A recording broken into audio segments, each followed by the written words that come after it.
Jake had no job and no money to help his son. When he saw bad men with a gun trying to hurt a woman in a wheelchair, he could run away or help her. He chose to save her and got shot. That brave act changed his whole life forever before. Watching full story, comment below from Were You Watching? Also like and subscribe for more stories. The morning sun cast long shadows across the construction site as Jake Martinez wiped sweat from his forehead. His hands were already blistered from 4 hours of heavy lifting, but he couldn't stop. Every dollar mattered when you were raising a 10-year-old son alone. "Martinez," his foreman shouted. "You're needed on the 7th floor."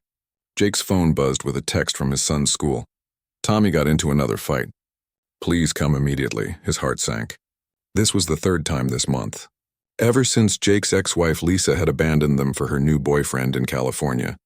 Tommy had been acting out, angry at the world that had taken his mother away. "I need to leave early," Jake told his boss. "Frank, it's my son." Frank's face hardened. "Martinez, you've left early 3 times this month. If you walk out that door, don't bother coming back." Jake stared at him, torn between his job and his child. Without this construction work, they'd lose their small apartment. But Tommy needed him more than they needed this paycheck. "I'm sorry," Jake said quietly, taking off his hard hat. "My son comes first." As he walked away from the construction site, Jake felt the weight of failure crushing his shoulders.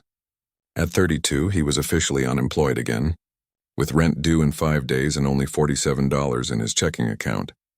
An hour later, Jake sat in the principal's office at Roosevelt Elementary, looking at his son's bruised knuckles and defiant expression. "Tommy started the fight," Principal Williams explained. "He attacked another student who made a comment about his mother." "What did the kid say?"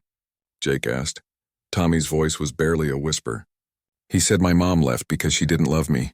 Jake's heart shattered. He knelt down beside Tommy's chair and took his son's small hands in his calloused ones. "Listen to me, Tommy. Your mom leaving had nothing to do with you. Sometimes adults make selfish choices that hurt the people they should protect. But I will never leave you. Ever." "But you're always working," Tommy said, tears finally flowing. "And now kids at school say we're poor and weird because it's just us." "Being just us doesn't make us weird," Jake said firmly. "It makes us a team. The strongest team in the world." Principal Williams cleared her throat. "Mr. Martinez, I understand your situation, but Tommy's been suspended for 3 days. He also needs counseling, which I know costs money you might not have." Jake nodded, swallowing his pride. "We'll figure it out." But as they walked out of the school, Jake had no idea how they would figure anything out. No job, no money, and now his son needed professional help he couldn't afford. That evening, Jake walked through downtown with Tommy, heading to the free clinic to get his son's bruised hand checked. The city streets were busy with people rushing home from their corporate jobs, all dressed in expensive suits and carrying briefcases. "Dad, look." Tommy pointed to a sleek black car parked outside a tall office building. "That's the coolest wheelchair I've ever seen." Jake followed his son's gaze and saw a woman in an ultra-modern electric wheelchair. She appeared to be in her early 30s with intelligent brown eyes and professional attire. Despite being in a wheelchair, she carried herself with unmistakable confidence and authority. Suddenly, 3 men approached her aggressively. Jake could hear raised voices from across the street. "Ms. Chen, you can't keep ignoring our offers," one man said, blocking her path to the car. "Selling the company is your only option." "I've told you repeatedly, my company is not for sale," the woman replied calmly. "Please move aside so I can get to my vehicle." "You're being unreasonable." Another man stepped closer, his voice turning threatening. "A disabled woman running a tech company? It's not natural. You should take our money and retire quietly." Jake felt anger rise in his chest. He hated bullies, especially ones who targeted people they saw as vulnerable. "We can make this easy or difficult," the third man said, pulling something from his jacket. In the dim streetlight, Jake saw the glint of metal. "A gun! Tommy, stay behind that car!" Jake ordered quietly, then ran across the street without thinking. "Hey!" Jake shouted, drawing the men's attention. "Leave her alone!" The 3 men turned toward him, and Jake could see they were well-dressed but dangerous. Corporate thugs trying to force a hostile takeover. "This doesn't concern you," the leader snapped. "Walk away." "Actually, it does concern me," Jake said, moving closer to the woman in the wheelchair. "I don't like seeing 3 grown men threatening a lady." The woman looked up at him with surprise and gratitude. "You should go," she said quietly. These men are dangerous. I'm not going anywhere, Jake replied, positioning himself between her and the gunman. You're making a big mistake, the leader warned. Do you know who we represent? Do you understand how much money is at stake here? I don't care if you represent the president, Jake said firmly. You're not going to hurt this woman while I'm here. The gunman raised his weapon, pointing it directly at the woman. Last chance, Miss Chen, sign the papers, or Jake didn't let him finish. He lunged forward, pushing the wheelchair back and throwing his body in front of the woman just as the gun went off. The bullet hit Jake in the shoulder, spinning him around and sending him crashing to the pavement.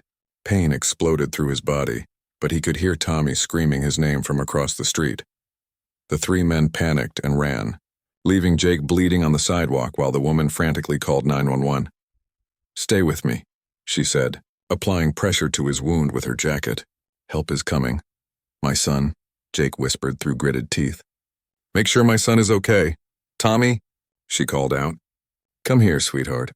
Your dad is going to be fine. Tommy ran to them, tears streaming down his face. Dad, don't die. Please don't leave me like Mom did. I'm not going anywhere, buddy, Jake managed to say. I promised you, remember? We're a team. Jake woke up in a private hospital room, his shoulder bandaged and his arm in a sling. Sunlight streamed through large windows and he could smell fresh flowers. This was definitely not the county hospital where he usually took Tommy for checkups. You're awake, a familiar voice said softly. He turned to see the woman from the street sitting beside his bed in her wheelchair. She looked different in the daylight, younger, more beautiful, but with worry lines around her eyes. Tommy? Jake asked immediately. He's fine. He's in the children's area with some toys and books. I've been taking care of him since last night. Last night? How long was I unconscious? 18 hours. You lost a lot of blood. She moved her wheelchair closer. I'm Elena Chen, by the way, CEO of Innovative Solutions Technology. Jake tried to sit up and winced. Jake Martinez. And you didn't need to stay. I'm sure you have important business to handle. Nothing more important than the man who saved my life, Elena said firmly. Those men would have killed me if you hadn't intervened. Anyone would have done the same thing. Elena shook her head. No, they wouldn't. I've been in this wheelchair for 8 years since a car accident in college. I've seen how people react to disability. Most cross the street to avoid interaction. You ran toward danger to protect someone you'd never met. Jake studied her face, seeing strength mixed with vulnerability. Why were those men threatening you? Hostile takeover attempt. My company is worth $50 million, and some investors think a disabled woman shouldn't be running it. They've been pressuring me to sell for months. That's ridiculous. Your disability has nothing to do with your ability to run a business. Elena's eyes filled with tears. You have no idea how much it means to hear someone say that. Even some of my own board members question my capability. Then they're idiots, Jake said bluntly, making her laugh despite her tears. Over the next 3 days, Elena visited Jake every day. She brought Tommy homework from school, toys, and most importantly, she listened to both of them talk about their struggles. Your dad is a hero, she told Tommy during one visit. He saved my life without thinking about his own safety. He's always been my hero, Tommy replied. Even when Mom left and everyone said mean things about us. Elena's expression grew serious. What kind of mean things? Kids at school say we're poor and weird because it's just me and Dad. They say real families have moms and dads and money.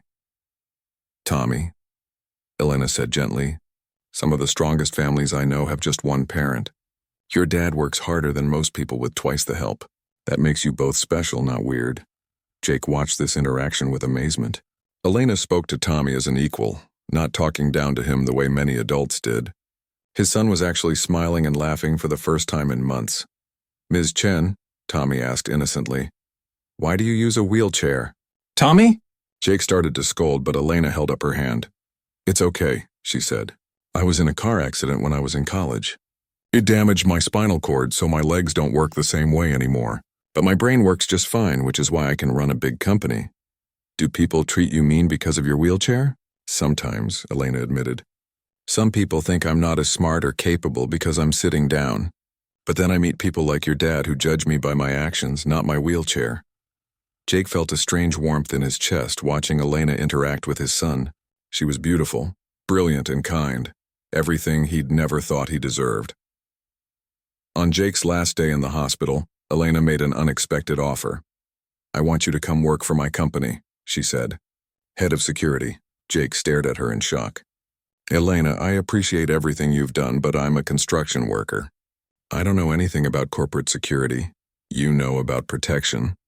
You know about sacrifice. You know about doing what's right even when it's dangerous.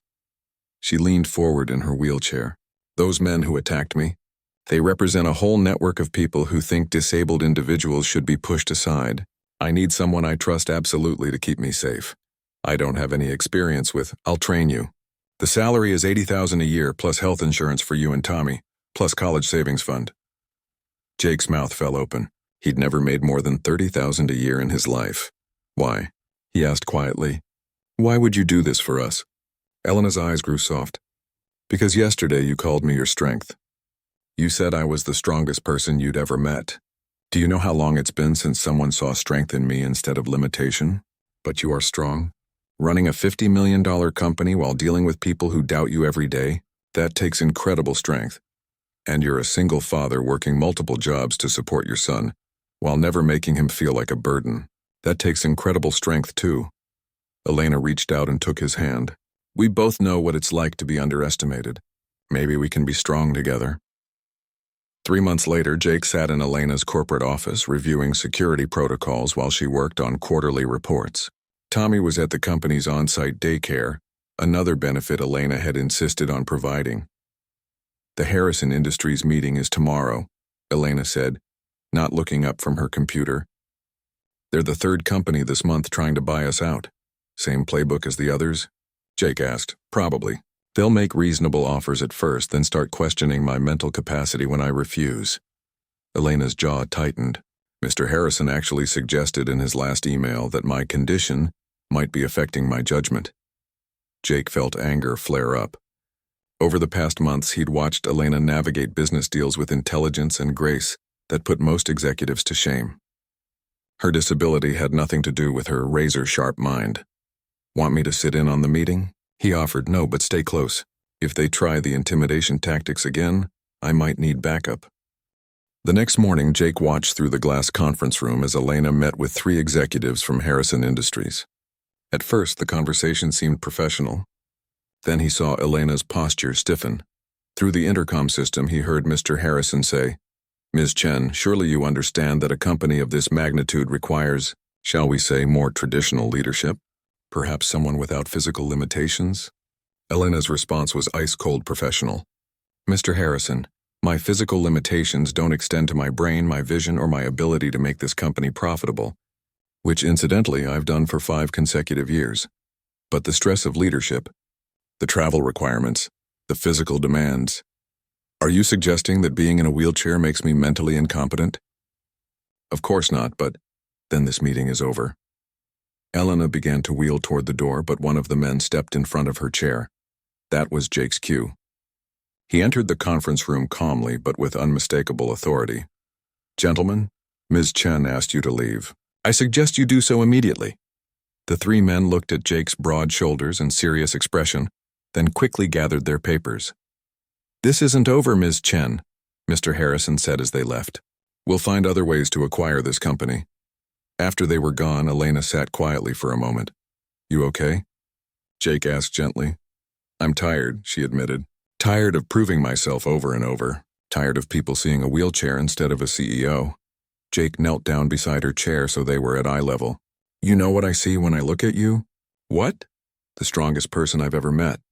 A brilliant businesswoman who built something amazing. And someone who saved my family when we needed it most. Elena's eyes filled with tears. You saved me first. We saved each other, Jake said softly. That evening, Elena joined Jake and Tommy for dinner at their new apartment, another benefit she'd provided. They'd moved from their tiny studio to a comfortable 2-bedroom place near the office. Ms. Elena, Tommy said over pizza, do you ever get lonely? Tommy! Jake started to intervene, but Elena smiled. Sometimes I do get lonely, she admitted. Running a big company can be isolating, especially when people treat you differently because of your wheelchair. Well, you're not alone anymore, Tommy declared. You have me and Dad. We're your family now, too. Elena's breath caught, and Jake saw tears in her eyes. That's the nicest thing anyone's ever said to me, she whispered. Later, after Tommy went to bed, Jake and Elena sat on the apartment balcony looking at the city lights. Tommy's right. You know, Jake said quietly. You're part of our family now. I don't know what we'd do without you. You'd be fine, Elena replied. You're the strongest man I've ever met. I'm not strong. I'm just doing what any father would do. No, Jake, any father wouldn't take a bullet for a stranger. Any father wouldn't see past someone's wheelchair to their heart. Any father wouldn't make their child feel loved and secure despite losing their mother. Elena turned her chair to face him. You're extraordinary. Jake felt his heart racing. Over the past months, his feelings for Elena had grown from gratitude to something much deeper. But he'd been afraid to act on them, worried about the differences in their backgrounds and circumstances. Elena, he said carefully, I need to tell you something. What? I'm falling in love with you. The words came out in a rush. I know it's complicated with you being my boss and everything we've been through, but I can't pretend anymore. You're not just Tommy's favorite person and my closest friend. You're the woman I want to spend my life with. Elena was quiet for so long that Jake began to panic. I'm sorry, he started to say. I shouldn't have. I love you too, Elena interrupted. I have for weeks.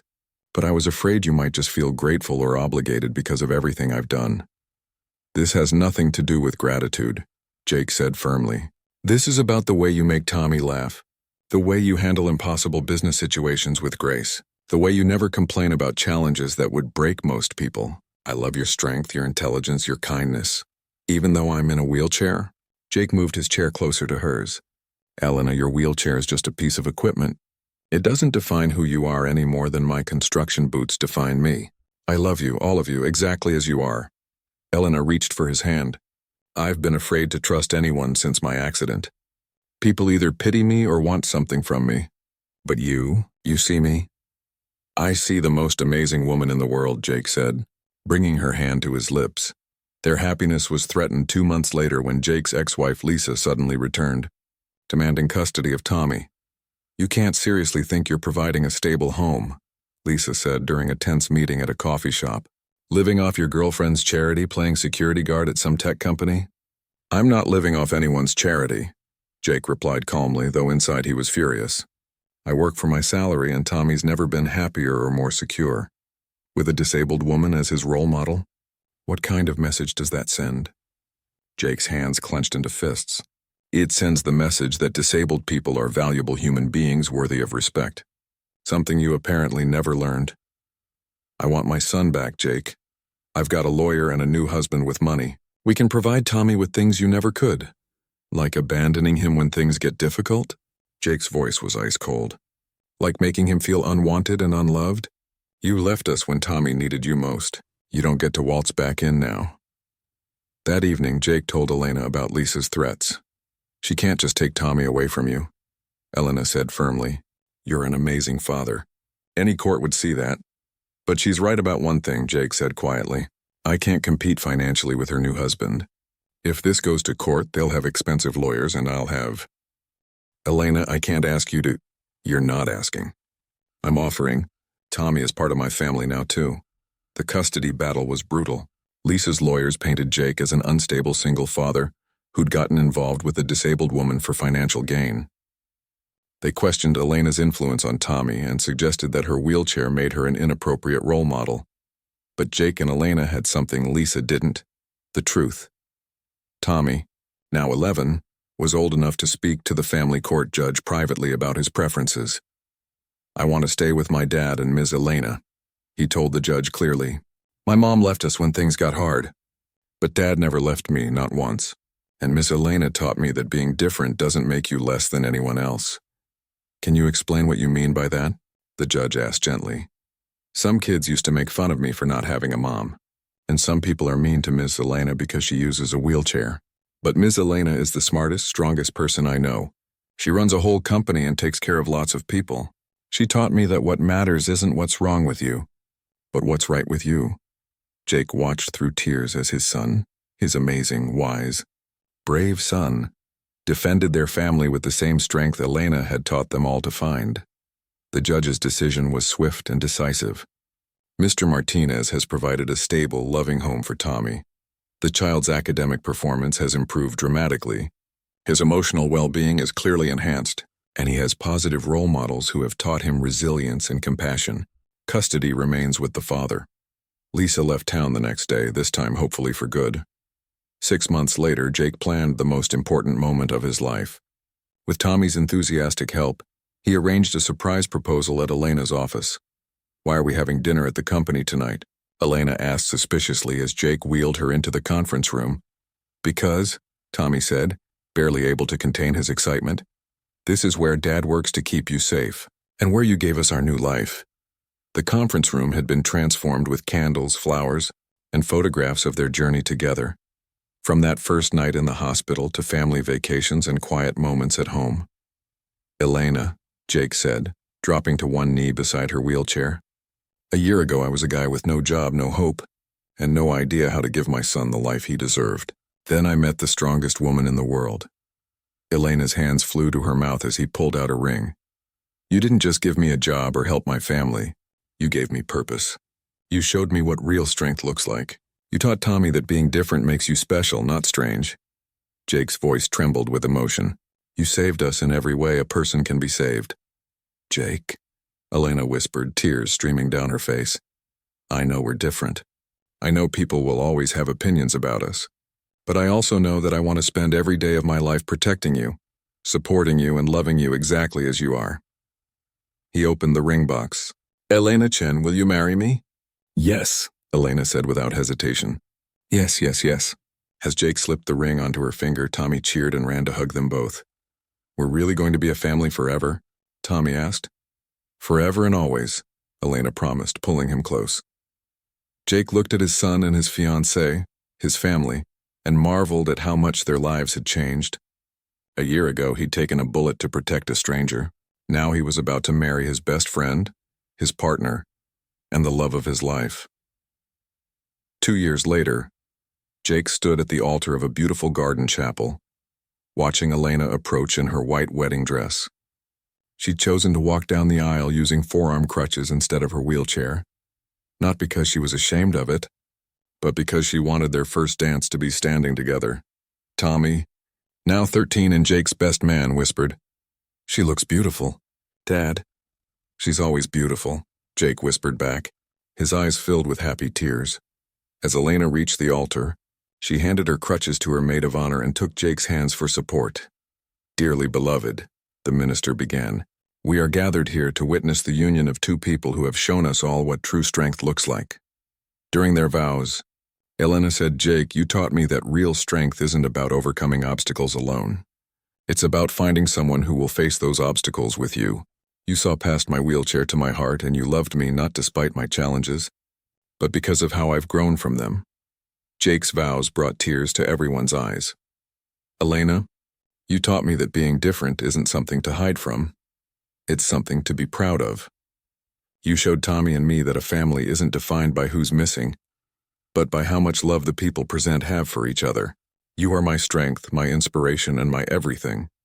As they kissed to seal their marriage, applause erupted from their guests, employees from Elena's company, parents from Tommy's school, and friends who had watched their beautiful love story unfold.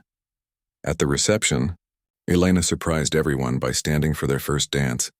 With Jake's strong arms supporting her and their favorite song playing, they swayed together as husband and wife. "Are you okay?" Jake whispered, concerned about her energy. "I'm perfect," Elena replied. "I'm dancing at my wedding with the man who saved my life and helped me find my strength." "You saved mine first," Jake said softly. Tommy, now a confident teenager who volunteered at disability advocacy centers and stood up to bullies at school, watched his parents dance and smiled. His family had taught him that love comes in all forms, strength has many faces, and the most beautiful families are the ones built on acceptance, sacrifice, and unconditional love. The little boy who once felt ashamed of being different now knew that different was wonderful. The single father who once felt like a failure now ran a successful security company. And the disabled CEO who had been told she wasn't strong enough to lead now had a family who called her their strength every single day.